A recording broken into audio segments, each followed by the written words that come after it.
Welcome to the Nightly Rant with your hosts, Mike and Torya. This is the show where we examine society from a sarcastic point of view. If you like insane conversations, this is definitely the show for you. Let's get into today's topic. YPN people, I don't know about you, but I love helping out a friend. That's why I want to shout out my friend Brian Little and his podcast, Your Favorite Blockhead. This is the only show that manages to weave together peanuts and MMA into one heck of an amazing podcast. You can find Your Favorite Blockhead wherever your favorite podcasts reside and at yourfavoriteblockhead.com. Do me a huge favor and listen to Brian's show. You'll be entertained and you'll help out a friend. Now, as I said, let's get into today's topic. So, tomorrow is Halloween. Great. Tomorrow is the day of the spookies. Come on now.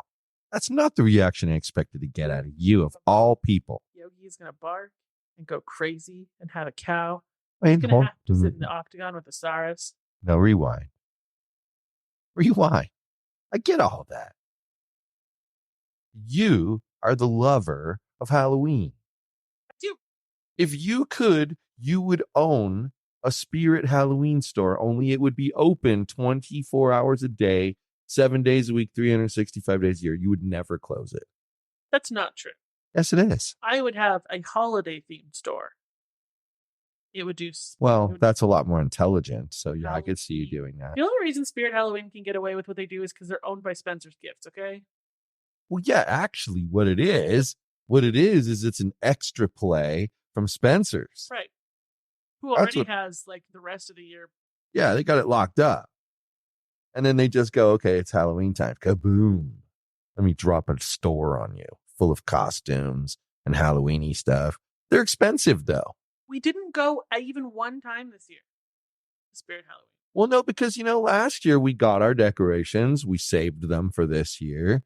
And then we said, we'll add to it, right? Like, yeah. And we did. This year we added a huge, scary, inflatable pumpkin who, when it's dark out, he's scary. He's rad. And so he was a new decoration. And next year we'll probably get another new decoration. Who God only knows what it'll be. Yeah. Unfortunately, one of the things I'm noticing living here, we will never get something that sits up on a roof. No. It's too windy here. It's too windy. And like when we decorated, it was still really hot. Yeah. So I'm assuming the roof gets hotter than. Oh yeah, I would have to imagine so. But I just think it's too complicated. Well, yeah, it would require a lot of ropes. But I think the best part of our Halloween decorations this year is the pumpkins you and I carved earlier. Yeah, we I can be somewhat of a Grinch when I want to be. I can. Last year is the first year you carved a pumpkin with me, and I have asked every year. You know why? Last year would have been the first year that only you carved the pumpkin. Because prior to that, we had Mitchell. Right. And then prior to that, we had Mitchell and Alyssa. So I never had to do it. And I am the type, honestly, I know people are going to say, oh, yeah, sure. I am the type that I like watching other people enjoy the activity that they're doing. That gives me a lot of joy. And for me, most of these things are about making you smile. That's what it's about for me. It's more than doing it myself. But then I realized last year I have to do it. Number one, because it wouldn't be fair to you to just have you be the only one doing it. And then I was like, okay, so if I'm going to have to do it, well, then I'm going to get myself in the mood to do it. And I got myself in the mood to do it. And, I had an okay time doing it. It's still not my favorite bleeping thing in the world to do. It's so messy. But you know what was nice about the way we did it this year? What? Well, first of all, we had this retarded scoop that I mean, I'm sorry. The only reason I say it's retarded is we all know that the vast majority of people are right-handed. And this thing was most definitely a left-handed scoop. And it did not say that it was a left-handed set of tools. And in fact, the knives were definitely right-handed knives. So what the hell? I couldn't get that. I have to tell you that I am ambidextrous. I can use both of my hands pretty much equally. And it didn't even work very well left-handed. So it was, when I thought about that, the angle that it was tipped at would be different when you're using the left hand and you're scraping into things you wouldn't normally scrape into. So that is confirmed. Well, it was just bad. So we carved these pumpkins today. And they're rad.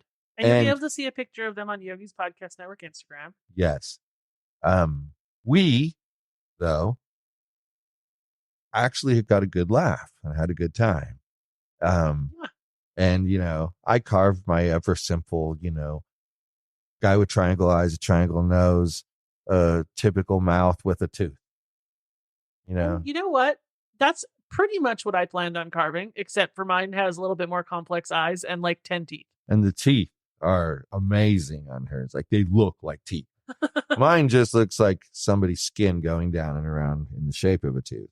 It's all right. It's all right. It's all right. I like the standard, typical, stereotype jack-o'-lantern style pumpkins. They're the best ones, in my opinion. Well, that's why we decided, if you'll remember, I can't remember what the other choice was. I think it was like a small ghost or something like that would blow up. Yeah. And we were deciding between that or the pumpkin. And both of us went to the pumpkin because it was a little creepier and it was massively bigger. He's 6 feet by 6 feet, man. Yeah, he's huge. He was massively bigger than the other blow up. Mm-hmm. So we chose that one together for that reason. So it's out there. It's, mounted into the ground. I mean, there's spikes. I had to use a hammer to hammer it down into the ground. That sucker's down there. The other night I wake up at 1 o'clock in the morning and it's a windstorm outside. Yep. I'm like, oh shit, I got to check on this massive pumpkin. I turn on the ring on my phone and I was like, well, he's shaking, but he's still in the right spot. He'll be fine. Come out the next morning. He's flat. Well, first off, you couldn't even see him. Where'd he go? He went up against the wall. Whoa. I originally thought he was gone. Yeah. I thought the wind had stolen our pumpkin. But there's like debris all over our driveway. And there's this poor, sad, flat little pumpkin. I'm like, why is he flat? It's plugged in up top. He unplugged himself from the extension. Yes. But all is well. Pumpkin is back to being reinflated. Windstorm is over. Yeah, it was crazy. It's just crazy. It was an intense one. That's for sure. That crazy windstorm kind of reminds me of this Am I the Asshole that I saw earlier that I was wondering what you thought of. I was wondering if you were ever going to throw another one of these at me. It's been a hot minute. It's been a while. So yeah, bring it. Bring it on. My neighbor has 3 40-foot tall pine trees that sit right between our driveway and his front yard. Needles, sap, pine cones, etc. fall onto my driveway/car all summer long, but especially now with the weather getting cooler. I spent 4 to 5 hours on 2 separate weekends raking needles, sweeping and bagging all these things from their trees, not to mention removing all the needles stuck in my gutters. We've had several conversations about how messy the trees are and how he would like them gone, but he only recently trimmed them back a bit over his lawn and said it's too expensive to have them cut down.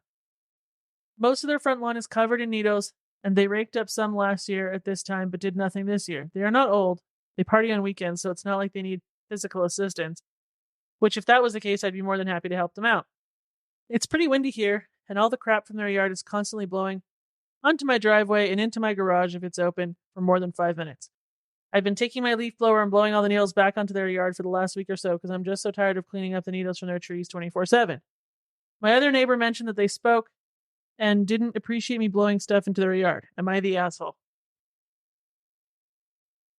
This could be looked at so many different ways. And I actually think that if you were to poll 100 people, it would be pretty damn close to 50-50 on this. I really do.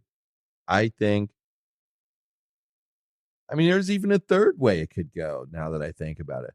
It's one of those where it could be everything. It could be both of them are the asshole. It could be that the first guy's the asshole. It could be the posting guy is the asshole. It could. Okay, what do you think, though? I think no, the posting guy's not the asshole. Can't decide if the other guy's an asshole. So I agree with you that the guy who posted it's not an asshole. I think if the neighbor with the trees has been like seeking out other neighbors to bitch about the neighbor who posted this blowing their needles back onto their lawn, then he's the asshole. Why though? Because he's bitching about something. They're his effing needles. He should, if his trash can Here's where I tipped thought you were over gonna go. and blew everywhere, it's his trash to clean up, not everyone else's. That he would be the asshole if he is going around to the other neighbors bitching about it, because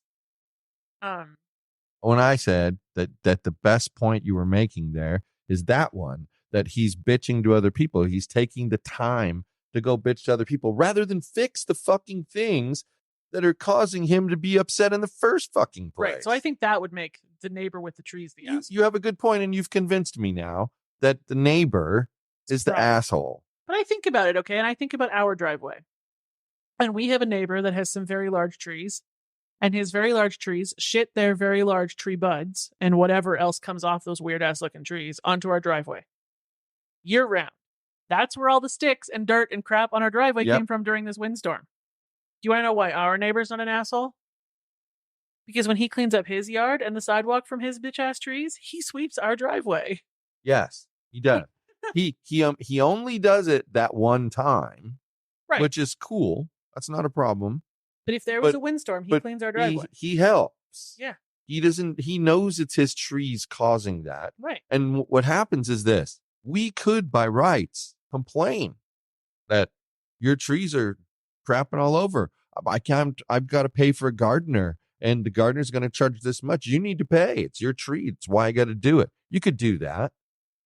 Or you could just be a good neighbor, sweep up your freaking front of your house, clean it up, throw it in the trash dumpster. That's why the neighbor walking down the street the one day when I was sweeping and power washing out there said, "You're such a good neighbor."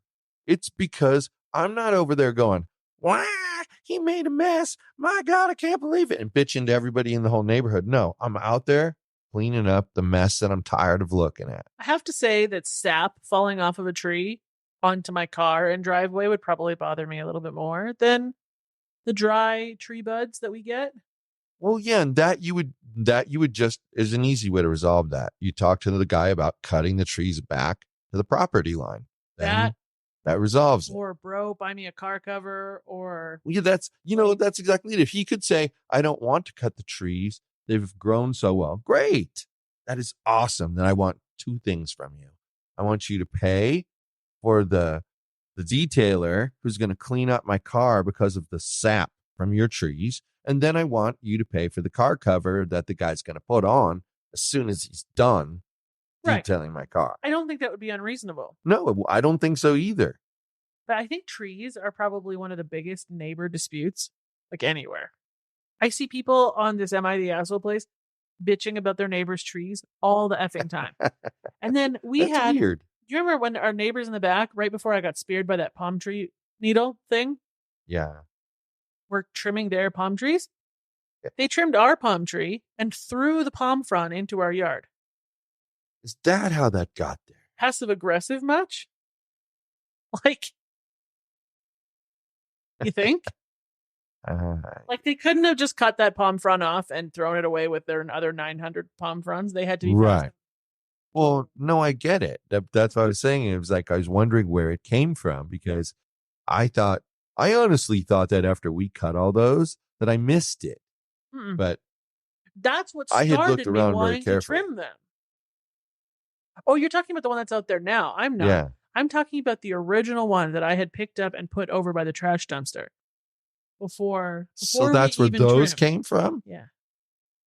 That's crappy. Yeah. That's not being a good neighbor. I don't like our neighbors in the back. That's I think not they're being rude. That's not being a good neighbor. They're also the fireworkers and And the partiers, the ones that partiers. party until forever. Yeah. I mean, they do have the perfect house for it. Let's be real. That yard is amazing. They're on a cul-de-sac with a huge backyard. It's amazing how big the yard is. But still, you should have some respect for your neighbors. Right. They don't. I mean, they've been responsible for Yogi cowering under the bed more often than not. Multiple times, yeah. So, what did we decide? We decided Only the neighbor's the asshole, not the guy? Well, I don't even know if the neighbor's officially the asshole, because I said only if he was going around bitching to the other neighbors. But that's what they said. That's what brought it to their attention. Someone told him that guy told him that this guy was throwing his stuff back at him. So he's at least complained to one neighbor. So he's at least on the road to so he's being an asshole. Well, you wouldn't be so public about it if you weren't going to be an asshole. Do you want to know what the majority sentiment in the 1,200 comments on this post are? They think the person posting it is the asshole. They think the person posting it is an idiot and that nobody's the asshole. Because they think the person posting it bought the house knowing that those trees were there and should suck it up and therefore follow your middle school dwelling near up thing. You know, the people who bitch that they live next to a school. Yeah. Yeah. Yeah. I can see that viewpoint. But that doesn't mean the neighbor's not an asshole. Nope, doesn't. Because the neighbor is complaining about a situation that they caused. Right. And frankly, they're blaming. I think it's reasonable he blows the needles back onto their lawn. And they're blaming the guy that wrote the post. Right. And that's wrong. Because all the guy that wrote the post did was go, oh, well, you were too lazy to clean up the crap that's coming off your tree. And so it all ended up in my garage. No, not happening. Right. See, what I would have done, I'm way less passive aggressive than that. I would have put it all into a black bag, brought it over to his doorstep, and left it there. And that'd have been it. I'd been out of there. Well, because I don't fucking want to blow him back on my yard. Right. Give it to him. And he gets a free bag. And hey, guess what? I already bagged mine. Now go do yours. Yeah. Leave him an extra bag on the side. This one's for yours. It's like, stop, leaving it there. And that's, you learn that. That's why we're lucky. We have a good neighbor. Our neighbor, both neighbors, actually. We have all good neighbors. Both neighbors. Yeah, it's true. This whole block, the people are nice. Right. They really are. Right. It's just the ones in the back are a little selfish, but it is what it is. Yeah. Yeah. To party. I like this one. Yeah. I mean, a little odd, but yeah. Anyway, now if our neighbors listen to this, they'll know what's up. Exactly, but they'll never know because we didn't identify anything. Let's be real. Except that tall ass tree. Well, you don't think there's tall ass trees in the entire flipping world, let alone all over Vegas? Anyway, you know what I'm tired of? Being awake? I'm tired of being awake. Good night, everyone. Hasta bye-bye. Thank you for listening to the Nightly Rant. If you enjoyed the show, please give us a 5-star rating on Apple Podcasts or Google Play. If you didn't enjoy the show, please just ignore that previous request for a rating. This has been a Yogi's Podcast Network production.